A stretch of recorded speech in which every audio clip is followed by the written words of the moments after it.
मेरा बचपन बहुत मुफलिसी में गुजरा है, बहुत परेशानियों से मैंने अपने बचपन को गुजारा है।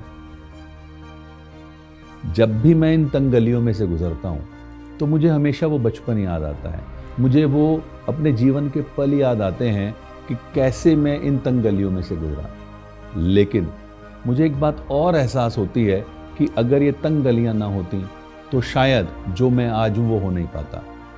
पापा एक छोटा सा जॉब करते थे, बहुत कम उनकी सैलरीज थी। उसका परिणाम ये था कि घर में इनकम्स बहुत कम आती थी। तो बड़ी मुश्किल से मेरा ग्रेजुएशन हुआ।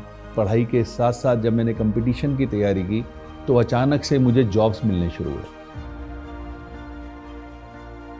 मेरा पहला जॉब लगा सीआरपीएफ में सब इंस्पेक्टर के पोस्ट पर। ये बातें हैं वर्ष 1988 की। वहाँ मैंने जॉब किया करीब 2 साल 8-9 महीने के बीच में, और उसके बाद मैं आ गया घर वापस। मैंने पढ़ाई की और मेरा दिल्ली पुलिस में सिलेक्शन हो गया। मैं कभी कभी सोचता हूँ कि क्या वाकई मैंने इतनी पढ़ाई कर ली थी जो मुझे इतने अच्छे जॉब्स मिले। लेकिन मज़ेदार बात दूसरी भी है कि मैंने उस जॉब को भी नहीं किया और 93 में मेरा सिलेक्शन हुआ कस्टम्स डिपार्टमेंट में। कस्टम वाला जॉब मुझे इसलिए ज़्यादा अच्छा लगा क्योंकि वो मेरे घर में ही था, मेरठ में ही था, तो मैंने उसको कंटिन्यू किया।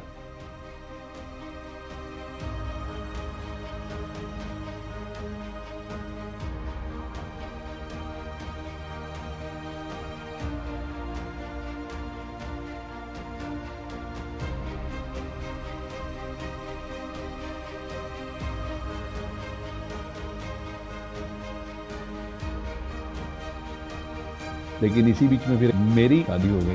अब शादी के बाद बच्चे तो जिम्मेदारियां बढ़ी और अल्टीमेटली एक बात समझ में आ गई मुझे फिर कि जॉब एक ऐसी व्यवस्था है जिसमें आप भूखे रह नहीं सकते पर कभी तरक्की कर नहीं सकते। और इसी बात के मद्देनज़र मैंने ढूंढना शुरू किया कोई एक ऐसा प्लेटफॉर्म जो मुझे एक्स्ट्रा इनकम दे सके। And I am thankful to the person mister JK Gupta. Unfortunately आज वो हमारे साथ नहीं है, बट यस, वर्ष 2004 में वो मेरे लिए एक देवता के रूप में सामने आए। उन्होंने मुझे फॉरएवर के मार्केटिंग प्लान के बारे में बताया। तो देखा, मुझे समझ में आ गया कि ये वो प्लेटफॉर्म है जिसकी मुझे तलाश थी। यहाँ मैंने धीरे धीरे अपने रास्तों पे चलना शुरू किया, धीरे धीरे सक्सेस की तरफ बढ़ना शुरू किया। अगले 6 महीने में मैनेजर हो गया। तो मुझे एक बात समझ में आ गई, तरक्की नहीं मिलने वाली है। वर्ष 2016 में जब मैंने इनकम्स का आकलन किया तो मुझे लगा कि यार, एक तरफ मुझे विभाग से करीब 10 लाख रुपए सालाना सैलरी मिलती थी, लेकिन उस साल की मेरी आईटीआर जो फॉरएवर के बदौलत थी वो करीब 34 लाख की थी। तो मैंने डिसीजन लिया किसी और को मौका देते हैं सरकारी नौकरी करने का, और मैंने क्विट किया। और मैं वर्ष 2017 जनवरी से फुल टाइम आज इस बिजनेस को बिल्ड कर रहा हूँ। इस व्यापार में मुझे वो सब चीज़ें मिली, चाहे मैं इंटरनेशनल ट्रेवल की बात करूँ, चाहे मैं एक अच्छी हेल्थ की बात करूँ, चाहे मैं एक अच्छी फैमिली लाइफ की बात करूँ, चाहे अच्छे मकान की बात करूँ। मैंने एक हर वो चीज़ जो मनुष्य, एक आम आदमी अपने जीवन में कल्पना कर सकता है, वो इस प्लेटफॉर्म से मुझे मिली है। अभी हाल ही में ऐसी बीमारी ने दस्तक दी जिसने पूरी दुनिया को रोक दिया। हम लोग भी बड़ा सोच रहे थे कि कैसे होगा।